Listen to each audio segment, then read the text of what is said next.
Bonjour, ici François Desrosiers et aujourd'hui j'ai le plaisir de vous présenter le tout nouvel appareil Olympus TG5. Donc on a un appareil vraiment fait pour le plein air, l'aventure, avec des performances tout à fait incroyables.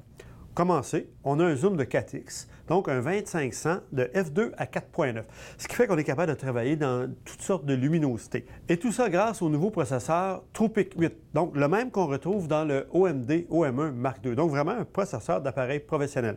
Évidemment, vu que c'est un appareil qui est fait pour l'aventure, on va avoir un très bon stabilisateur d'image. Une des particularités aussi, c'est qu'on est passé de 16 millions de pixels qu'on avait dans le TG4 à 12 de façon à avoir des pixels plus gros et une meilleure résolution, un meilleur rendu, principalement en basse lumière. Donc, on peut aller avec cet appareil jusqu'à 12 800 ISO qui va nous permettre de travailler à peu près dans toutes les situations.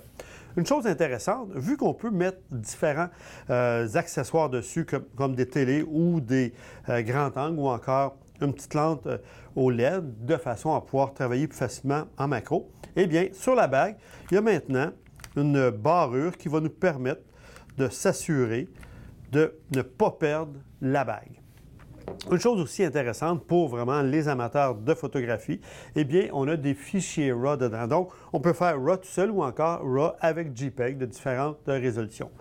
Côté vidéo, eh bien là, on est vraiment blindé. On peut noter un enregistrement vidéo en 4K jusqu'à 30p et aussi, pour l'amateur d'aventure, en Full HD jusqu'à 120 images secondes. Imaginez, 120 images secondes qui vont nous permettre d'avoir des beaux ralentis ou de façon à avoir une image qui va être vraiment super intéressante. Si on va aller un petit peu plus loin, on a le foyer manuel avec une surbrillance qui va nous aider, encore là, à avoir une mise au point super précise.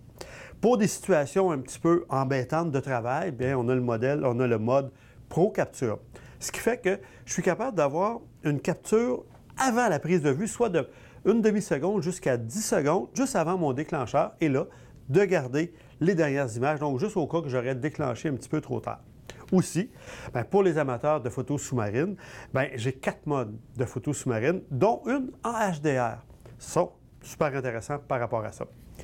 Autrement, j'ai aussi le HDR standard pour la photographie à l'extérieur et aussi le Live Composite, donc pour la photographie de nuit, qui va nous permettre de capter seulement les différences de luminosité d'avec la première photo. Autre chose super intéressant pour l'aventurier, on a un GPS, un profondimètre, un altimètre, donc qui nous permet d'avoir toutes les informations de où on a fait nos photos. Mais en plus, grâce au log qu'on a ici, ce que ça va faire, c'est que ça va me permettre de transférer toutes ces informations-là avec mes images, avec ma vidéo, et de pouvoir les suivre sur une carte et d'avoir évidemment le tracé, mais aussi à quelle altitude ou encore quelle était la profondeur de l'eau où j'ai fait mes photos et mes vidéos. Donc tout ça avec l'application que je vais avoir de Olympus pour faire ça. Si vous cherchez l'appareil parfait pour faire du plein air, pour aller dans des endroits difficilement accessibles ou encore dans des conditions pas très favorables à la photographie, eh bien le Olympus TG5 est vraiment l'appareil parfait pour vous. Donc, pour avoir plus d'informations au niveau de la disponibilité, suivez-nous sur nos médias sociaux. Merci, bonne photo et vidéo.